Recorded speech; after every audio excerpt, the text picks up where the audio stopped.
నమ శ్రీ గురు దత్తాత్రేయ నమ. శ్రీ గురుదత్త మఠం, హైదరాబాద్. హిందూ అస్ట్రాలజీని నమ్మేటువంటి వాళ్ళు ఏలినాటి శని, అష్టమ శని, సప్తమ శని, అర్ధ శని జరుగుతున్నప్పుడు ఇవో అవాంతరాలు వస్తాయి, చాలా దుఃఖాలకు లోనవలసి వస్తుందని చెప్పేసి భయభ్రాంతులు లోనవుతూ ఉంటారు. కానీ శని మహానుభావుడు కొన్ని శుభాలు కూడా కలిగిస్తాడని చెప్పి మనం గమనించాలి, నమ్మాలి.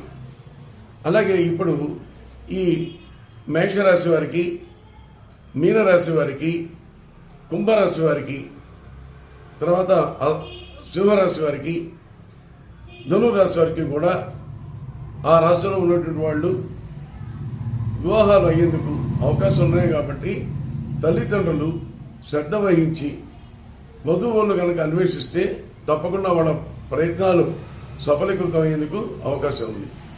నక్షత్రాలకు వస్తే ధనిష్ట 3-4 నక్షత్రాలు, శతభిషం, పూర్వభాద్ర, ఉత్తరాభాద్ర, రేవతి, అలాగే మేషరాశిలో ఉన్నటువంటి అశ్వని, భరణి, కృత్తిక 1వ పాదం వారు, మఖ, ఉబ్బ, ఉత్తర, హస్త, చిత్త 1-2 పాదాల వారు, అలాగే మూల, పూర్వాషాఢ, ఉత్తరాషాఢ మొదటి పాదాలు కలిగిన వారు కూడా వివాహానికి అనుకూలమైనటువంటి సమయం. ఇప్పుడు ఈ సంవత్సరంలో వివాహం అయ్యేందుకు పూర్తి అవకాశాలు ఉన్నాయి. కాబట్టి శనిగ్రహానికి సరైనటువంటి శాంతి కార్యక్రమాలు చేసుకుని శని క్షేత్రాలను దర్శించి సరైనటువంటి పూజలు చేసుకుంటే కనుక తప్పకుండా వివాహం అయ్యేందుకు అవకాశాలు ఉన్నాయి.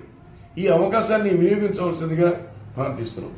అలాగే సెకండ్ పార్ట్లో ఏంటంటే, ఇప్పుడు ఈ అష్టమ శని, అర్ధాష్టమ శని, సప్తమ శని, తర్వాత అర్ధాష్టమ శని, అష్టమ శని జరిగేటువంటి వాళ్ళకి, ఏనాడు శని జరిగేటువంటి వారికి ఉద్యోగ విషయంలో కానీ, వ్యాపార విషయాల్లో కానీ, ఆరోగ్య విషయంలో కానీ, ఆయుష్ విషయంలో కానీ, ఆర్థికపరమైన విషయాల్లో కానీ, విద్యా విషయాల్లో కానీ, విదేశీ యానానికి సంబంధించిన విషయాల్లో కానీ, లేదా సహకుటుంబంలో ఉన్నటువంటి అభిప్రాయాలకు కానీ కూడా కొంత ఇబ్బందులు పడేందుకు అవకాశం ఉంది.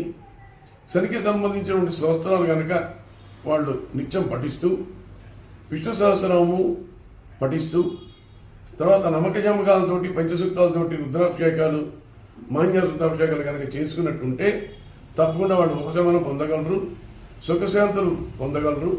అంతేగాని ఏనాడు సరి ఏదో జరిగిపోతుందని నిత్యం ఏదైనా ఇన్సిడెంట్ జరిగితే అయ్యో నాది మీనరాశి అందుకని ఇలా జరిగింది, ఇప్పుడు ఏనాడు సరి ఉందని భయప్రాంతాలకు లోనవలసినటువంటి అవసరం లేదు.